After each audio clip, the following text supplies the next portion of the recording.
No, thank you, everyone. Yeah, when Anne-Marie told me that I would be doing the same body part as my husband, I thought about his story. It was really cute, especially the way that so many women, when he talked about me and the kitten. Hey, you want to know something? When he was first approached, I said, yeah, you're doing the chest. He said, yeah. No, the male chest, Tony. No, so tonight, it is my turn to explore the female chest, or breast, or tits or boobs if you're being cute, titties or boobies, knockers, boulders, jogs, hooters, hoggers, gazangas, swim bags, the girls, breast, okay?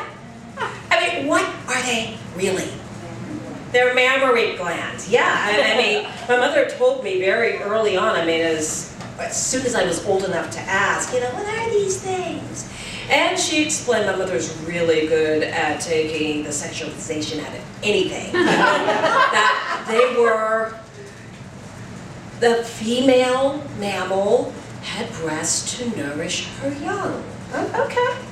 It's an activity that in most places in the world, it's beautiful, it's natural, but why is it that so many people, especially in this country, are disturbed? I mean, there's an episode of Friends, I believe, that Ross's daughter is being nursed and the friends are standing around. Aww. And I believe it's Monica who said, it's the most beautiful thing in the world, to which Joey says, yeah, but there's a kid sucking on it. No, the issue is not one of feeding a child. No, the issue is there's an uncovered female breast involved. Okay, I mean, many people feel that nursing is acceptable behind closed doors, and this has caused many news stories, restaurants, on airliners, even when the nursing mother is being completely discreet and is being completely covered. I mean, there was an incident at my place of, okay, my day job. Okay, our sister park down in Florida, where a security guard approached a nursing mother who had found the most far-away, discreet spot she could find to nurse her child. Her back was to the public. She was facing a wall. And this young man came up to her, I don't think you should be doing that. There are kids around. Oh my God. Can you say public apology and a company-wide memo? And it seems like, okay, maybe things are getting a little bit better for nursing mothers. Yeah, Target. I salute Target. Their policy, a woman can nurse anywhere she feels comfortable. And I can vouch for this myself. I'd heard about the policy, but a few weeks ago I saw it enacted. I heard this hysterical woman coming up behind me. She went past me, dragging a male manager behind her. There, see, make her stop. It's disgusting. Wow. Okay, well, the man, about maybe 25, 26 years old, I saw him, and he looked to the woman who was nursing. He said, I'm so sorry for the undue attention. And he turned back to the woman, ma'am, it's Target's policy that a nursing mother can nurse anywhere she feels comfortable. If this makes you uncomfortable, please don't look. Oh, yeah, that's what the other customers and myself did. She went off, yeah, but she didn't do that in a dressing room in a bathroom stall. Okay, but, you know, maybe there's hope. But then, where did this start? I mean, where did breast in American society, polite American society, become taboo? Well, guys, you may not know this. It starts very young with little girls. I mean, for a while, little boys, little girls are exactly the same, okay? But then as little girls start to mature, things get really weird. I remember being about, I must have been 8, I was in the 3rd grade, and our class was changing for the Halloween costume pageant. And everybody was really excited, and there's a lot of chatter, and then everything got very, very quiet. And I remember turning around, and I saw Grace Mueller, who was the tallest girl in our class, standing there with her uniform blouse over her chest, and she very slowly took it down. She is wearing a brassiere, the first girl in our class to wear a brassiere. And there was laughing and pointing, and I felt really bad. I mean, I was not participating in this activity, and thankfully our teacher, Mrs. Cook, was one of the nicest, most compassionate teachers I ever had, said, well, girls, in a couple of years, you'll all be wearing them. And things got very quiet. And it was a silence that was also filled with fear. No, see, those are my classmates. No, they did not want what Grace had. No how, no way. I thought it was kind of cool, and hey, you know, I look forward to wearing a bra one day. Now, it's funny, the girls who matured first, they're pointed at, they're laughed at, they're made fun of, and then things shift. It's around 5th or 6th grade. Most girls are wearing them, and now the girls who are not, they're the ones who are teased. Oh, little girl, we'll take our conversation elsewhere. It's not suitable for children. I know of this firsthand. I was one of the last girls in my class to get a bra. I discovered in 6th grade in the locker room just about everybody was wearing them. There were only 5 of us who weren't. I did not like being made fun of. And I felt it was time for this rite of passage. And I came home, Mom, I think it's time that I get a bra. And she looked at me and said, well, you've nothing to bra. Wonderful things for my ego. About 2 months later, after another really bad teasing, Mom, why don't we go get me a bra? They don't make them in your size. This went on for months. I don't know what happened. Maybe I did start to develop and she decided she couldn't put it off anymore. Fine. Now I imagine this rite of passage being something really special, you know? And I imagine myself being taken into a lingerie department, probably at Shillito's, you know, the department store downtown Cincinnati. And I'd be shown different colors and fabrics, you know, laces and satins and trims and little flowers and bows and ribbons. No. Sure, my mother was going to get me a bra, but this was not going to be enjoyable. She took me to Sears. And this was long before Sears had a softer side. After a very nice lady measured me, my mother purchased me 3 of the one training bra that Sears had. Utilitarian would be a really good way to describe it. It was cotton, little elastic, no bow, no ribbon, no trim, no nothing to say, welcome to the club, nothing. But I had a bra. And that Monday in the locker room, got dressed, and hey, I'd arrived. Okay, and then things changed again at home. I was now in high school, double income, so I mean, just about nothing. And I remember the fad one summer was t-shirts that had names of magazines across the chest, and I had really wanted a Vogue magazine t-shirt, and I got it.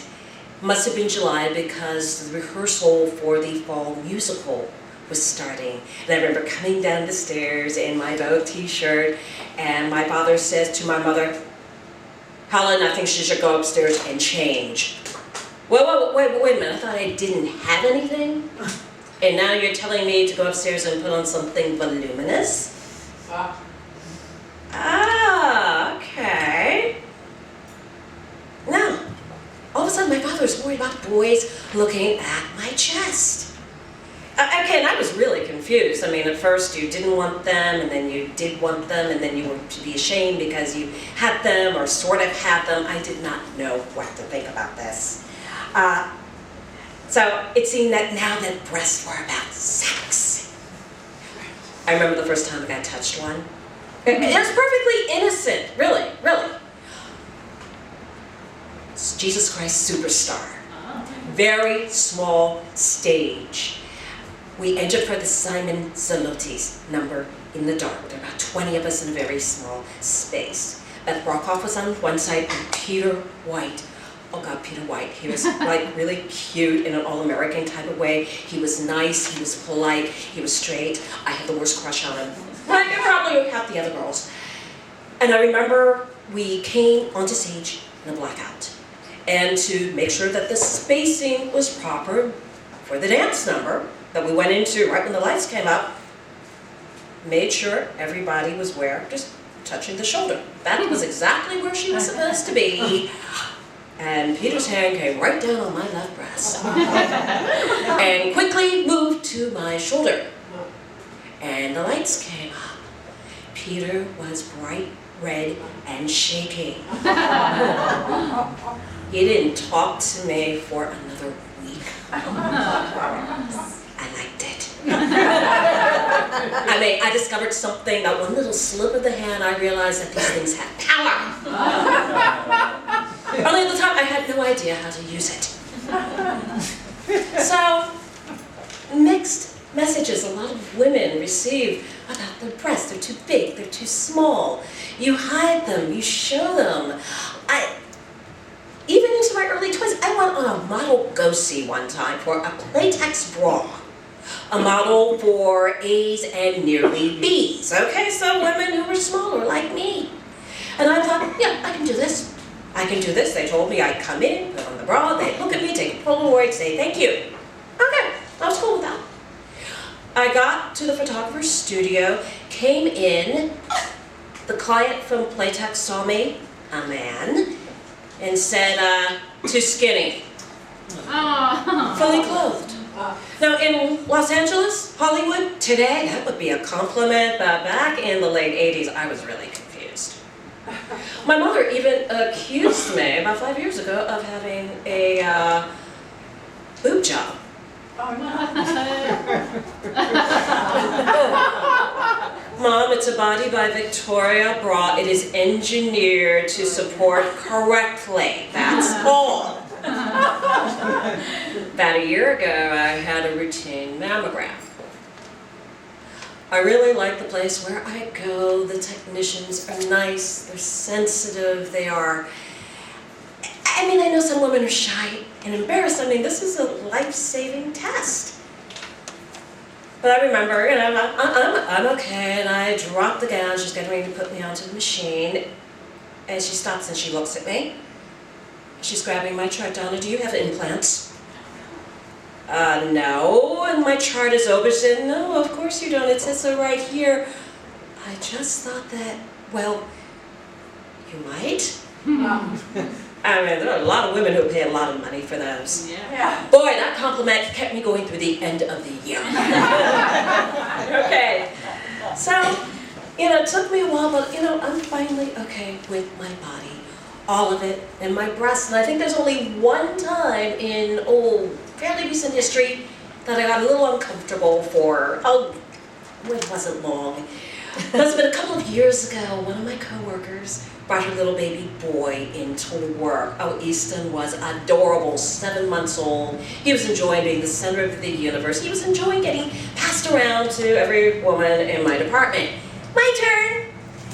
Oh, I'm cuddling with him. He is adorable. I've had him in my arms for about a minute. The door opened and Wendy, triple D's, comes through the door. Easton looks over and starts wiggling out of my arms and reaching for her while Wendy walks past me. And all of a sudden, Easton's in her arm, and she looks at me, oh, it's just the big breast. I felt like I was back in 6th grade in the locker room for a minute. Okay, Tony arrives a couple minutes later. You know what Wendy said to me? This is what she said to me. She said, don't worry about it. Thank you, baby. Yeah, let's go home.